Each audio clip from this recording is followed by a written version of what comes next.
அன்பு உலகளாவிய பேகுரு நேயர்களுக்கு வணக்கம். நம்முடன் இன்று இணைந்திருப்பவர் எழுத்தாளர், நெறியாளர், கல்வியாளர். அதை தாண்டி தேசத்தின் நலன் மீது மிகவும் அக்கறை கொண்டு தேசத்தையும் தெய்வீகத்தையும் இரு கண்களாக பாவிக்கக்கூடியவர். அவர் முனைவர் திருமதி காயத்ரி சுரேஷ் அவங்க. மேம் வணக்கம் மேம். உங்களை வரவேற்பது. மேம், தமிழகத்துல நிறைய இஷ்யூஸ் போய்கொண்டிருந்தாலும், மக்கள் பிரச்சனைகள் போய்கொண்டிருந்தாலும், தலையாய பிரச்சனையாக இப்ப சமீபமாக 2 நாட்களாக பார்க்கப்படுவது என்னவெனில், தாவேகா அரசு முதலமைச்சர் தமிழக முதலமைச்சர் விஜய் அவர்கள் சலுகைகளை கொடுத்திருக்காங்க எம்எல்ஏஸ்க்கு, எல்லா எம்எல்ஏஸ்க்கும். இது எப்படி பாக்குறீங்க? பணம் கடன் ஒரு பக்கம் அதிகமா இருக்க, இந்த சலுகைகள் எதை சொல்ல வருது? எனக்கு இது ரொம்ப வருத்தத்துக்குது. விவசாயியுடைய 3 மாசம் 4 மாசம் கஷ்டப்பட்டு அவனை விதைச்சு அத களை எடுத்து அறுவடை பண்ணி அதை கொண்டு அரசு கிட்ட கொடுக்கணும் அப்படின்னா ரோட்ல நெல் மூட்டைகள் தண்ணி பட்டு முளைக்குது. அதுக்கு வெறும் ஷீட், தார்பாலின் ஷீட்டுக்காக 10 கோடி ஒதுக்குற இந்த அரசு 234 எம்எல்ஏக்கள்ல 190 எம்எல்ஏக்கள் கிட்ட கார் இருக்குன்னு சொல்லியிருக்கிறாங்க. அதுவும் எஸ்பெஷலி யாரெல்லாம் சட்டசபையில எங்களுக்கு தொகுதிக்குள்ள போறதுக்கு கஷ்டப்படுறோம்னு சொன்னாங்களோ அவர்கள் எல்லாம் கார் இருப்பதாக அபிடவிட்ல சொல்லியிருக்கிறாங்க அப்படின்னு செய்தி வெளியில வருது. அப்படி இருக்கும் பொழுது எல்லாருக்கும் நான் கொடுக்கறேன் அப்படின்னு சொல்றது அவருடைய டயலாகே தான் அவர்கிட்ட திரும்ப கேட்கணும். ஊரா வீட்டு நெய் எடுத்து தான் வீட்டுக்கு ஸ்வீட் செய்யறதா அப்படின்னு. மக்களுடைய வரி பணம் ஏற்கனவே அவங்களுக்கு கார் இருக்கு அப்படின்னு அபிடவிட்ல சொல்லியிருக்காங்க. அதுவும் ஒரு சில எம்எல்ஏக்கள் நீங்க பாத்தீங்கன்னா இன்னைக்கு இருக்கக்கூடியவர்கள்ல 8 கார் 9 கார் இருக்குன்னு போட்டிருக்கிறாங்க. யார் கார் தொகுதிக்குள்ள சுற்றி பாக்குறதுக்கு இல்லைன்னு சொன்னாங்களோ அவங்க இருக்குன்னு சொல்லியிருக்கிறாங்கன்னு நம்ம பாக்குறோம். அப்படி இருக்கும்போது அரசினுடைய பணத்தை கஜானா காலி, நாங்க வெறும் இதுல இருக்கு, நாங்க அதனால நலத்திட்ட உதவிகளுக்கு காசு இல்லைன்னு சொல்றவங்களுக்கு எப்படி இவ்வளவு கார்? அதுலயும் ஒருத்தர் கேட்கிறாரு, எங்களுக்கு இனோவா கொடுப்பீங்களான்ட்டு. அது நான் நினைக்கிறேன் இங்க இருந்து போனவங்க டிஎம்கேல இருந்து ஏடிஎம்கேல இருந்து போனவர்கள் அங்க போயிருக்கிறதுனால அம்மா நாஞ்சில் சம்பத்துக்கு இனோவா கார் கொடுத்த மாதிரி தனக்கும் இவர்கள் கொடுப்பாங்கன்னு நினைக்கிறாங்களான்னு எனக்கு தெரியல. எனக்கு ஒரு டவுட். நீங்க சொல்றீங்க 7 கார் 8 கார் இருக்குன்னு, ஆனா இன்றும் கூட நடந்து செருப்பு இல்லாம வரவங்க இருக்காங்கல்ல மேடம் சட்டசபைக்கு. அதாவதுங்க, செருப்பு இல்லாம நடந்து வருதுன்றது ஒரு சிலரோட பழக்கம் இருக்குமா. இப்ப அயோத்தியால ராமர் கோயில் கட்டாம நாங்க தலைப்பாகை அணிய மாட்டோம், கால்ல செருப்பு போட மாட்டோம்னு 500 வருடங்களாக ஒரு கிராமம் இருந்தது அப்படின்னு நம்ம பாக்குறோம். இன்னைக்கு எங்களுடைய கட்சியில எம்ஆர் காந்தி அவர்கள், உங்களுக்கு தெரியும், அவர்கள் இன்னி வரைக்கும் நான் பிறந்த இந்த மண்ணுல நான் செருப்பு போட்டு நடக்க மாட்டேன் அப்படின்னு நடக்கிறாரு. ஆனா என்கிட்ட காசு இல்ல, அதனால நான் செருப்பு போடல, நான் அவ்வளவு கஷ்டப்பட்டு வந்திருக்கேன் அப்படின்னு சொல்றவர்களாக இருந்தால் இன்னைக்கு கவர்மெண்ட் அவர்களுக்கு ஊதியமாக 1 லட்சம் ரூபாய் கொடுக்குது. நீங்க நினைச்சீங்கன்னா ஒரு ரப்பர் செப்பல் 100 ரூபாய்க்கு வாங்க போட முடியும். சோ இந்த கவர்மெண்டே ரீல் கவர்மெண்ட், இவர்களே ரீல் பண்ணிக்கிட்டே இருக்காங்கன்றதுனால அதுல ஒன் ஆஃப் த ரீலா எடுத்துக்க முடியுதே தவிர இதுக்கெல்லாம் எப்படி முக்கியத்துவம் கொடுக்கறது அப்படிங்கிறது எனக்கு தெரியல. மேம், தொடர்ந்து இங்க தமிழக அரசு ஒரு சுற்றறிக்கை கொடுக்கறாங்க. இந்த மாதிரி மாணவர்கள் எல்லாம் இந்த சிஜேபியினுடைய போராட்டத்துல பங்கு பெறக்கூடாதுன்னு. ஆனா திடீர்னு இந்த அந்த அறிக்கை வாபஸ் பெறப்படுகிறது அரசால். எதுக்காகன்னா, ஒருவேளை எதிர்கட்சிகள் அதிகமா அச்சுறுத்தல் காரணமாகவா, இல்லைன்னா அந்த மாணவர்கள் எதிர்வினை ஆற்றுவாங்க அப்படிங்கறதுனால அதை பெறப்பட்டாங்களா? எப்படி பாக்குறீங்க? மாணவர்கள் எதிரா செயல்படுவாங்கன்னு எனக்கு அது நடந்த மாதிரி தெரியல. ஏன்னா நீங்க அதுல குறிப்பா பார்க்க வேண்டியது என்னன்னா, தமிழ்நாட்டுல சிஜேபி எங்க வச்சு போராட்டம் பண்ணுச்சு அப்படின்னு நீங்க பார்க்கணும். கம்யூனிஸ்ட் கட்சிகளோட அலுவலகத்துல வச்சு பண்ணுச்சு. அப்படி இருக்கும்போது கம்யூனிஸ்ட் கட்சிகள் இதற்கு பின்னாடி இருக்கா, இந்த சிஜேபிக்கு பின்னாடி இருக்கான்னு பார்க்க வேண்டிய கட்டாயம் இருக்கு. அப்ப இன்னைக்கும் ஓரளவுக்கு சிஜேபிக்கு இந்த அரசு, விஜயோடைய அரசுக்கு கம்யூனிஸ்டுகளோட தயவு தேவையாக இருக்கலாம். ஆனால் இந்த விஷயத்தை பொறுத்த வரைக்கும் அந்த சுற்றறிக்கை தவறுன்னு நான் சொல்ல மாட்டேன். ஏன்னா மாணவர்களை தவறான வழிக்கு, அதாவது அரசியல் புரிதல் இருக்கணும், தப்பு கிடையாது. ஆனால் சிஜேபி மாதிரி ஒரு ஆன்டி நேஷனல் எலிமெண்ட்ஸுக்கு மாணவர்கள் இரையாயிடக்கூடாது. கல்லூரி நேரங்கள்ல அவர்களுடைய படிப்புக்கு, நீங்க அரசு கல்லூரியாக இருந்தாலும் அதற்கு நம்முடைய வரி பணம் போகுது. அவங்க இலவசமா படிக்கல, அவங்க படிக்கிறதுக்கு நம்மளுடைய டாக்ஸ் மணி இருக்கு. அப்போ இந்த அரசு அதுல கவனம் செலுத்துறது தப்புன்னு நான் சொல்ல மாட்டேன். ஆனால் இவர்களுடைய அனுபவமின்மை காரணமாக சுற்றறிக்கை விட்டதும் அதை திரும்ப எடுத்தது வந்து மிக பின்னடைவா நான் பாக்குறேன். அதை செஞ்சிருக்க வேண்டிய அவசியம் இல்ல. சிஜேபி மாதிரி ஒரு ஆன்டி நேஷனல் எலிமெண்ட்ஸுக்கு துணை போக கூடாது, அதை குறித்த அவேர்னஸ் மக்களுக்கு கொடுங்க, அந்த ஸ்டூடெண்ட்ஸ்க்கு கொடுங்கன்னு சொன்ன இது வந்து தவறுன்னு நான் நினைக்கல. மேம், நீங்க இப்ப அழகா ஒரு வார்த்தை பேசுனீங்க. பேசும்போது இந்த சிஜேபி எங்க இருந்து போராட்டம் பண்ணாங்கன்னா அதிகமா அந்த கம்யூனிஸ்ட் கட்சிகளின் பின்னணியில இருந்து அவங்களுடைய இடங்களில் இருந்துன்னு சொன்னீங்க. சமீபத்தில் திண்டுக்கல்லில் கூட ஒரு தாசில்தார் அவர்கள் வந்து அந்த ஏரியால யாரெல்லாம் இடதுசாரிகள் ஆதரவுன்னு ஒரு லிஸ்ட திரட்ட போக அவர் வந்து இடமாற்றம் செய்யப்பட்டிருக்காரு. இதுக்கு பின்னணியில என்ன இருக்குன்னு நினைக்கிறீங்க? இது முழுக்க அரசியல் தான் நான் பாக்குறேன். அவரு அந்த தாசில்தார் மேல எந்த தப்பு இருக்கிறதாகவும் எனக்கு தெரியல. ஏன்னா இப்போ ஒரு இடத்துல நீங்க வந்து திண்டுக்கல் மாதிரி இடங்கள்ல அதே மாதிரி உங்களுக்கு ஒரு சில இடங்கள்ல வந்து கம்யூனிஸ்டுகள் அதிகமாக இருக்கக்கூடிய இடங்கள் இன்னைக்கும் இருக்கு. அப்படி இருக்கும்போது இப்போ நாளைக்கு அங்க இருந்து எம்எல்ஏ இருக்காங்க. சு வெங்கடேசன் எப்போதுமே மதுரையில இருப்பாரு. அவரு வந்து பிஜேபிக்கு எதிராக மட்டும்தான் பேசிக்கிட்டே இருப்பாரு. திமுக கூட இருந்தப்பவும் திமுகவுக்கு எதிராலாம் பேசிட மாட்டாரு. தோழமை சுட்டு விசிகா சுட்டுற மாதிரி தோழமை சுட்டு கூட சுட்டிட மாட்டாரு அப்படிங்கிறத நாம பாக்குறோம். சோ அப்படி இருக்கும்போது அவர்களுக்கு இப்ப இன்னைக்கு நிறைய திடீர்னு தான் எம்எல்ஏக்கள்லாம் வந்திருக்கிறாங்க. நீங்க பாத்திருப்பீங்க, இந்த 234 எம்எல்ஏக்கள்ல நிறைய பேர் வந்து புது எம்எல்ஏக்கள் தான். அப்ப அந்த இடத்துல அவர்களுடைய தேவை என்னவாக இருக்கு, எதிர்கட்சியில இருக்கக்கூடியவர்கள் அவர்களுக்கு என்ன மாதிரி ஒரு அச்சுறுத்தலை ஏற்படுத்துவாங்க, அங்க அது அவர்கள் மற்றவர் எதிரிகளோட நடமாட்டத்தை வந்து கணிக்கிறதுக்கு எல்லாத்துக்குமே அது தேவையாக இருந்திருக்கலாம். இத வந்து வெளிப்படையாக இவங்க செஞ்சதுதான் நான் தப்பு நினைக்கிறேன். ஏன்னா இது வந்து காலமா நடந்துகிட்டு இருக்கிற ஒரு விஷயம். இதே போல புரிதல் இல்லாத, இல்ல எதுக்கெடுத்தாலும் எதிர்ப்பு அரசியல் செய்யக்கூடியவர்கள் இருக்கக்கூடிய தமிழகத்துல, அது இன்னைக்கு விஜய்க்கு நீங்க யோசிக்கிறீங்க, ஆனால் காலே இல்ல பிஜேபிக்கு அப்படின்னு சொல்லக்கூடிய இடத்துலயும் இதே விஜயுமே வந்து என்னுடைய கொள்கை எதிரி பிஜேபி அப்படின்னு மோடி அங்கிள், அந்த அங்கிள், இந்த அங்கிள்லாம் நம்ம பேசுறத பார்த்துட்டுதான் இருக்கிறோம். சோ அப்ப அவ்வளவு எதிர்ப்புகள் இருக்கக்கூடிய இடத்துல யார் யார் எங்கெங்க இருக்காங்க, என்ன மாதிரி செயல்பாடுகள்ல ஈடுபட்டு இருக்காங்கன்னு கண்காணிக்க வேண்டியது. ஏன்னா ஒரு பிரச்சனைன்னு வந்தா லா அண்ட் ஆர்டருக்கு தான் போலீஸ் போகும். அந்த பிரச்சனையை தீர்த்து வைக்க லோக்கல் தாசில்தார் தான் போவாரு. நீங்க பாத்திருப்பீங்க, குடிதண்ணீர் கேட்டு போராட்டம் பண்ணுவாங்க. எங்களுக்கு ரோடே போட மாட்டேங்கிறாங்கன்னு போய் ரோட்ல நின்னு மறியல் பண்ண போவாங்க. அந்த இடத்துக்கு யாரு வந்து அதை ஃபைசல் பண்றாங்க? அங்க இருக்கிற தாசில்தார் தானே முதல்ல வரணும். அதற்கு பிறகு எம்எல்ஏ வருவாரு. எம்எல்ஏ வந்தா அது அரசியலாக்கப்படும். ஆனால் தாசில்தார் வந்தால் அது அதிகாரிகளாக அங்க செய்ய வேண்டிய நடைமுறையை ஒழுங்குபடுத்துவதற்காக அப்படின்னு அமைஞ்சிரும். அப்படி இருக்கும்போது இது தவறு அப்படின்னு நான் நினைக்கல. ஆனால் எல்லா இடத்துலயுமே நீங்க பாக்கணும், யாரு விக்டிமா இருப்பாங்க அப்படின்னு பார்த்தா யார் எதிர்கேள்வி கேட்க முடியாதவங்க அந்த அவர்கள் தான் பாதிக்கப்படுவார்கள். ஒரு பையன் போதையில ஸ்கூலுக்கு வந்தான் அப்படின்னா அந்த டீச்சரை இடம் மாத்துவேன் தான் இதுக்கு முன்னாடி இருந்த கலெக்டர் சொன்னாரு. நீங்க மறந்துடக்கூடாது விழுப்புரத்துல. இதே போல இந்த மாதிரி அரசு அதிகாரிகளுக்கு அரசியல் லெவல்ல பிரச்சனை வரும்போது அதுக்கு பலிகடா ஆறது இவங்களாதான் இருப்பாங்க. மேம், லாஸ்டா சிஜேபி பற்றி ஒரு கேள்வி. சிஜேபி இந்த அரசு பள்ளிகளுடைய ஆய்வு இது எவ்வளவு தூரம் பாசிபிள்? இது கண்டிப்பாக நடக்க கூடாதுன்னு நான் சொல்லுவேன்.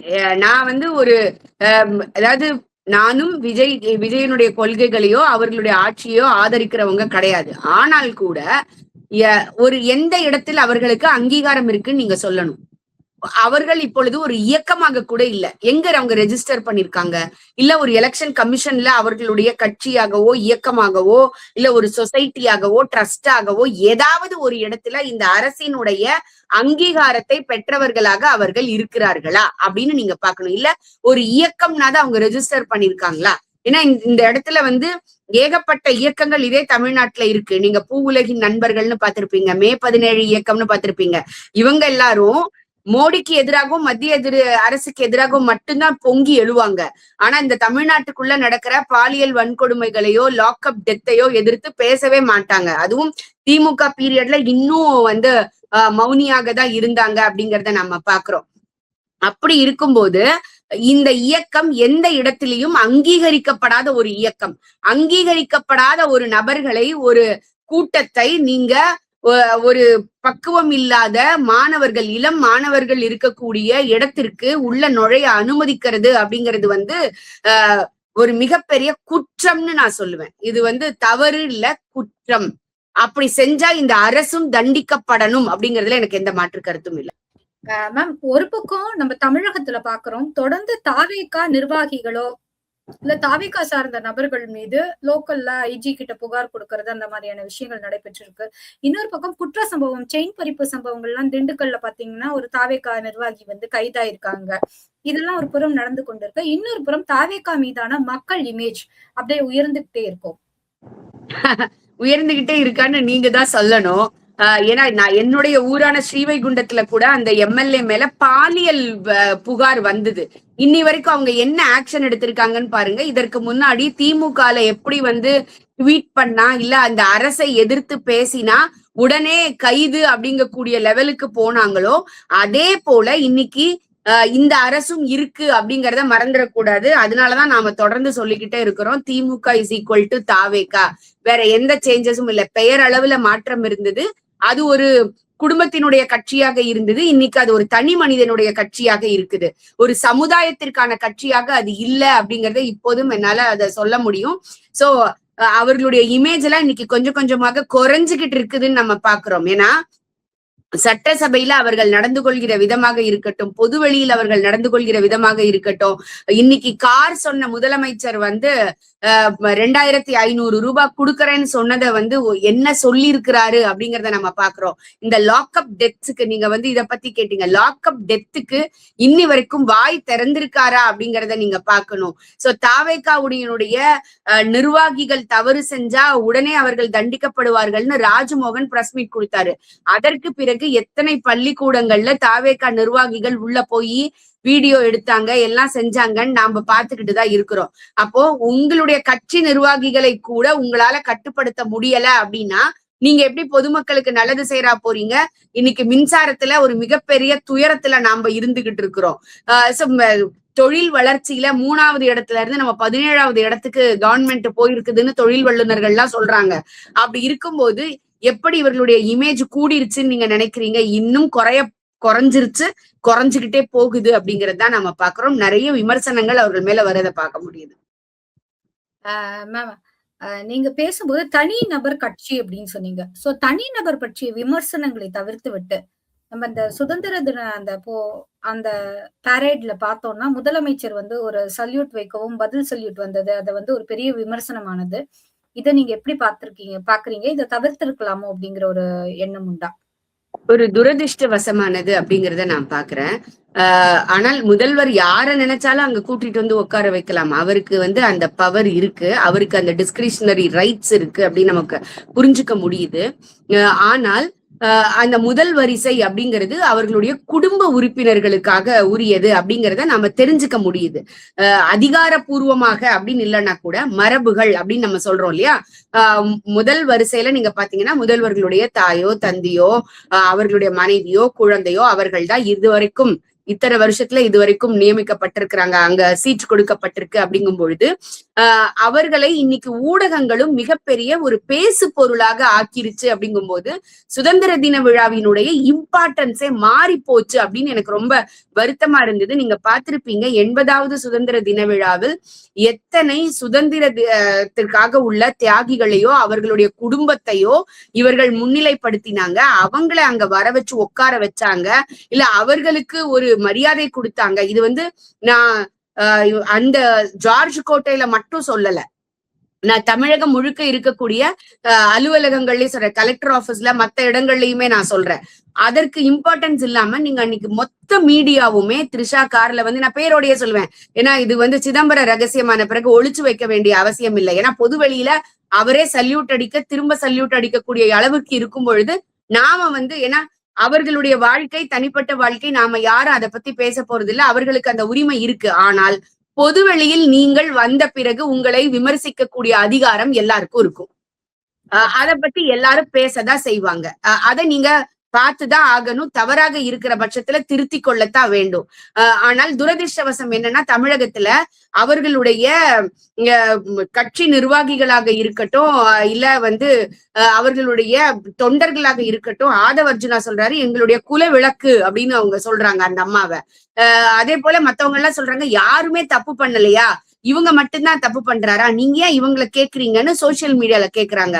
அவர்களெல்லாம் தவறு செய்தார்கள் அப்படிங்கிறதுனாலதான் மக்கள் எல்லாரும் 1.5 கோடி மக்களுக்கும் மேலாக அவர்களுக்கு ஆதரவு கொடுத்து விஜய முதலமைச்சராக்கி இருக்காங்க. அப்போ பொதுவெளியில் எப்படி நடந்து கொள்ள வேண்டும் அப்படிங்கிறது உள்ள மாண்பு உங்களுக்கு இல்ல அப்படின்னா நீங்க உங்களுடைய கட்சி நிர்வாகிகளுக்கும் தொண்டருக்கும் என்ன சொல்ல வரீங்க அப்படிங்கிறது நமக்கு புரியுது. நீ எப்படி வேணா இரு. இது திகாவினுடைய கொள்கை, பெரியாரினுடைய கொள்கை. நீ உன்னுடைய சந்தோஷத்திற்காக கல்யாணம் பண்ணிக்கணும்னு அவசியம் இல்லை. இதை நான் சொல்லல, நீங்க தப்பா புரிஞ்சுக்க கூடாது. வீரமணி அவர்கள் ஒரு பேட்டியில சொல்லியிருக்காரு, இன்னைக்கு அது பொது வெளியில இருக்கு. ஜாய் வித்தவுட் ரெஸ்பான்சிபிலிட்டின்னு தலைவர் சொல்லுவாரு. நம்ம சந்தோஷமா இருக்கிறதுக்காக எல்லாம் கல்யாணம் பண்ணிக்க முடியுமான்னு சொல்லுவாரு. அவர்கள் பெண்களை பற்றிய புரிதல் என்னவாக இருந்தது அவங்களுக்கு? அதாவது ஒரு பெண்ணை பெண்ணாக அப்படியே ஏற்றுக்கொள்ள வேண்டும் அப்படிங்கிற மரியாதையை பெரியார் கத்துக் கொடுக்கல. நான் இதை என்னால சொல்ல முடியும். கிராப் வெட்டிக்கோ, நீ ஆணை போல மாறு, ஆணை போல உடை உடுத்து, உன்னோட யூட்ரஸ நீ அறுத்து எரிஞ்சிரு, நீ உன்னை ஆணாக அப்ப ஆணாக நீ மாற்றினா உனக்கு மரியாதை கிடைக்கும்னா நீங்க பெண்ணாக இருந்தால் உங்களுக்கு மரியாதை கிடையாதுங்கிறத நீங்க சொல்ல வரீங்க. அப்ப அந்த கொள்கைக்கும் நான் எப்படி வேணா இருப்பேன், என்னை யாரும் கேள்வி கேட்க கூடாது அப்படிங்கிற மாதிரி செயல்பாடுகள் தொடர்ந்து நடக்குது அப்படின்னா அதை எல்லாரும் பொதுவெளியில் கேட்கத்தான் செய்வாங்க. எனக்கு ரொம்ப வருத்தம் என்ன அப்படின்னா, ஒரு முதல்ல நீங்க பார்த்திருப்பீங்க, முதலமைச்சராக அவர் பதவி ஏற்க வராரு. அவ்வளோ பெரிய விஷயங்கள் நடக்கும் போது நீங்க பார்த்திருப்பீங்க, அன்னைக்கு ஊடகங்களும் அவரை தான் எப்படி விஜய்க்கு இம்பார்ட்டன்ஸ் கொடுத்ததோ அதே மாதிரி இம்பார்ட்டன்ஸ் இந்த அம்மாவுக்கு கொடுத்து, இந்த அம்மா ஏதோ அரசியல்ல நின்னு ஜெயிச்சு வந்த மாதிரி நடுவுல நின்னு எல்லாருக்கும் கைய காட்டிட்டு போய் உட்காடுறாங்க. முதலமைச்சர்னு சொல்லும் போது இவங்களோட எக்ஸ்பிரஷன் எப்படி இருக்குதுன்னு கேமரா இங்க மாத்தி காமிக்குது. அதே போல அவர் சல்யூட் அடிக்க, இவங்க சல்யூட் அடிக்க. அப்போ எல்லா இடங்கள்லயும் எங்கெல்லாம் விஜய் ஸ்கோர் பண்ணணும் அப்படின்னு அவர்களுடைய தொண்டர்கள் நினைக்கிறாங்களோ அந்த இடத்துல இவர்கள் இந்த அம்மா ஸ்கோர் பண்ணிட்டு போய் இது ஒரு விமர்சனமாகி அந்த விமர்சனத்தை எதிர்கொள்ள வேண்டிய இடத்துக்கு அவர்களுடைய தொண்டர்களையும் நிர்வாகிகளையும் தள்ளி விடுதோ அப்படிங்கிறத நான் பாக்குறேன். ஓகே மேம், நான் இன்னொரு கேள்வி உங்ககிட்ட இது ரிலேட்டடா தான் கேட்கணும்னு நினைக்கிறேன். விஜய் அப்படிங்கிற ஒரு பிம்பம், ஒற்றை பிம்பம், ஒரு ஸ்டேஜ்ல மீடியால என்ன நடக்கணும், என்ன பேசணும் அப்படிங்கறத நிர்ணயிக்கிற இடத்துல போயிட்டாரோ. ஏன்னா நீங்க பேசின மாதிரிதான் சுதந்திர தினத்துல பாரத பிரதமர் என்ன உரையாற்றினாருங்கிறது, என்ன மாதிரியான விஷயங்களை எடுத்துரைத்தாருங்கிறது இன்னைக்கு நிறைய பேருக்கு தெரியாது. Not only Tamil media ma'am, தேசிய அளவுல இருக்கிற எல்லா ஊடகங்களுமே அன்றைக்கு என்ன சொன்னாங்கிறத நீங்க சொல்லிட்டீங்க. அப்படி இருக்கும்போது விஜய் அப்படிங்கிற அந்த ஒற்றை பிம்பம் கொஞ்சம் கொஞ்சமாக ஒரு தேசிய கட்சியான 3 டேர்ம் இருக்கக்கூடிய பாஜகவுக்கு ஒரு போட்டியா இல்ல, அது போட்டியா இவங்களை வைக்கலாம் அப்படின்னு காங்கிரஸ்க்கு ஒரு தைரியத்தை கொடுக்குற அளவுக்கு வளர்ந்துட்டாரோ? காங்கிரசுக்கு இவர்கள் சத்ருவாக இருப்பார்களே தவிர அனுகூலமாக இருப்பதற்குரிய வாய்ப்புகள் இல்லை. அப்படி காங்கிரஸ் நினைச்சது அப்படின்னு சொன்னா கொல்லிக்கட்டையை எடுத்து தான் தலையில தானே சொரிஞ்சின்ற கதையாதான் அது இருக்க முடியும்னு என்னால சொல்ல முடியும். நான் சொல்லல, மாணிக் தாக்கூர் அவர்கள் சொல்லியிருக்கிறாரு, காங்கிரஸ் இருக்கின்ற வரை ராகுல் காந்தி தான் அதனுடைய பிரதம வேட்பாளராக நாங்க சொல்லுவோம் அப்படின்ட்டு. நமக்கு நல்லா புரியுது, எடப்பாடி அவர்களுக்கும் விஜய்க்கும் விஜயோட கட்சிக்கும் பேச்சுவார்த்தை போனது எல்லாருக்குமே தெரியும். விஜய் துணை முதல்வராக ஃபர்ஸ்ட் 2.5 ஆண்டுகள் ஆளணும், அதற்கு பிறகு எடப்பாடி பழனிசாமி ஏடிஎம்கே ஆளணும், அதாவது ஆட்சிக்கு வந்துட்டோம்னா இப்படிதான் நடக்கணும்னு பேச்சுவார்த்தைகள் நடந்ததாக பெரிய அளவுல ஊடகங்கள்ல இருந்து 2 கட்சியை சார்ந்தவர்களுமே சொல்லி இருந்ததை நாம பாக்குறோம். அப்ப அதற்கு எடப்பாடி பழனிசாமி அவர்கள் ஒத்துக்கொள்ளவில்லை அப்படிங்கிறது நமக்கு தெரியுது. அப்படி இருக்கும்போது அவர்களை, அதாவது விஜயை ஒரு முகமாக வைத்து காங்கிரஸ் முன்னாடி போய் மேல நிக்கணும்னு நினைக்குமே தவிர விஜயை ஒரு பிரதம வேட்பாளராக, ஏன்னா இன்னைக்கு நீங்க நிறைய இடத்துல ஊடகங்கள்ல பார்ப்பீங்க, யோசிக்க முடியாத தற்குறி கூட்டங்கள். நான் எனக்கு அப்படி சொல்றதுல வருத்தம் இல்ல.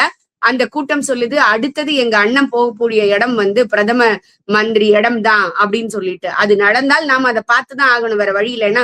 இன்னைக்கு நடக்கிற கால கொடுமையை நம்ம எப்படி கண்ணால பாத்துக்கிட்டு இருக்கிறோமோ, விட்னஸ் பண்ணிட்டு இருக்கோமோ, அதே மாதிரி விட்னஸ் தான் பண்ண முடியும், நம்மளால அதை ஒண்ணும் பண்ண முடியாது. ஆனால் நீங்க இப்படி நடக்கிறதுக்குரிய வாய்ப்புகள் ரொம்ப ரொம்ப அரிது அப்படிங்கிறது, உடனடியாக நடப்பதற்குரிய வாய்ப்புகள் அப்படி இருக்கும்னு நான் நினைக்கல.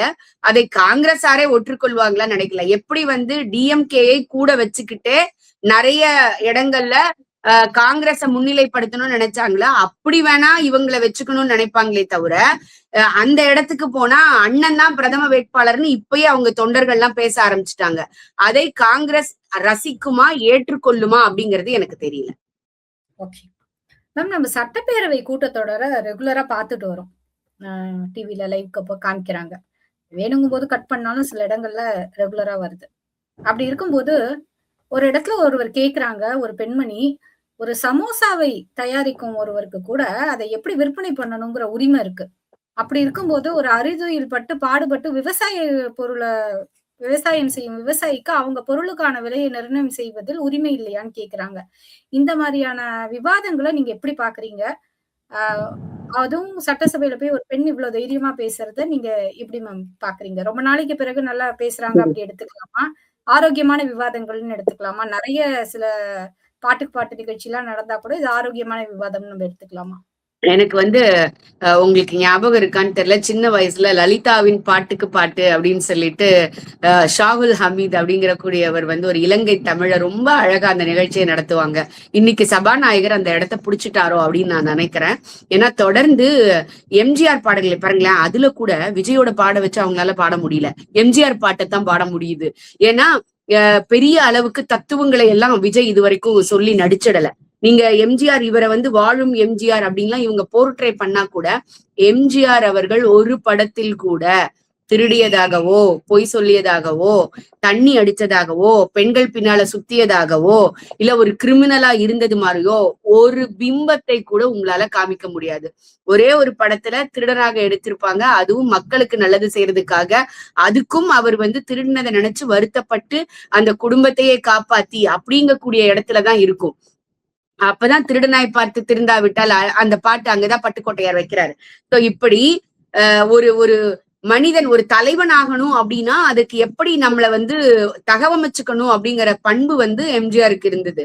ஆனால் நீங்க அவருடைய படத்தை வச்சு நீங்க லயலா மணி மாதிரி தான் நீங்க அப்புறம் சொல்லணும், இந்த சேரியில பிறக்க வேணும் பேரப்புள்ள அப்படிங்கிறத வச்சு இது எவ்வளவு பெரிய தத்துவ பாடல் பாத்தீங்களா அப்படின்ட்டு. அப்ப நான் வந்து வேற விதமான பாடல்களை எல்லாம் கோட் பண்ணி அப்ப இதுக்கு என்ன சொல்றீங்கன்னு நான் கேட்பேன். ஓகேங்களா? சோ அப்படிதான் இன்னைக்கு அது இருக்குது. இன்னைக்கு சட்டசபை பாட்டுக்கு பாட்டு நடக்கக்கூடிய அரங்கமாக மாறிடுச்சு. ஆனால் பெண்கள் இன்னைக்கு நிறைய கேள்வி கேட்கிறாங்க. அதுவும் எனக்கு வந்து பிரேமலதா அவர்களும் சௌமியா அன்புமணி அவர்களும் கான்ட்ரிபியூஷன் எனக்கு வந்து ரொம்ப சந்தோஷமா இருக்குது. அவர்கள் வந்து பிரேமலதா அவர்கள் இன்னைக்கு எங்களோட கூட்டணியில இல்ல, ஆனால் கூட எனக்கு வந்து அவர்கள் ஒரு விஷயத்தை ஹேண்டில் பண்றது எனக்கு ஒரு பெண்ணாக பார்க்கும்போது ரொம்ப சந்தோஷமா இருக்கு. அதே மாதிரி சௌமியா அன்புமணி அவர்கள் மிக தகைசால் கல்வியாளர். அவரு பசுமை தாயகம்ன்ற நிகழ்ச்சி இதை வந்து தொடர்ந்து அவங்களோட ஏரியால உங்களுக்கு தெரியும், அந்த கிருஷ்ணகிரி அந்த மாதிரி இடங்கள்ல வந்து நக்சல்ஸுமே நிறைய இருப்பாங்க. அது போல முன்னேற்றம்ங்கிறது கொஞ்சம் கூட கிடையாது. கஞ்சால இருந்து மற்ற போதை விஷயங்கள்ல இருந்து நிறைய அங்க இருக்கும். அங்க அவர்களுடைய சேவைகள் இருந்து இத்தனை வருஷம் கழிச்சு இப்படி ஒரு வாய்ப்பு அவங்களுக்கு கிடைச்சது அப்படிங்கறத நான் பாக்குறேன். அவர்களுடைய விவாதங்கள் ரொம்ப நல்லா இருக்கு. அதாவது அக்செப்ட் பண்ணிக்கிற மாதிரி எல்லாம் இருக்கா அப்படிங்கறதெல்லாம் அடுத்த விஷயம். ஆனால் ஒரு கான்ட்ரிபியூஷன் என்ன வந்து ரெப்ரசன்டேஷனா மக்கள் அனுப்பிச்சிருக்காங்க, அப்ப அதுக்கு நான் ஒண்ணு செய்யணும் அப்படிங்கிறது இருக்கு இல்லையா, அது வந்து நான் நல்ல விஷயமாக பாக்குறேன். நீங்க தாவேக்கால இருக்கக்கூடிய பெண்கள் பேசுறதுக்கும் இவர்கள் பேசுறதுக்கும் உள்ள வித்தியாசத்தை நீங்க கவனிச்சா உங்களுக்கு தெரியும். வந்து ஒரு அம்மா சொல்லுது, எனக்கு வந்து இஸ்லாமியர்களுக்கு யாருமே முன்னிலை கொடுக்கல அப்படின்னு சொல்லுது.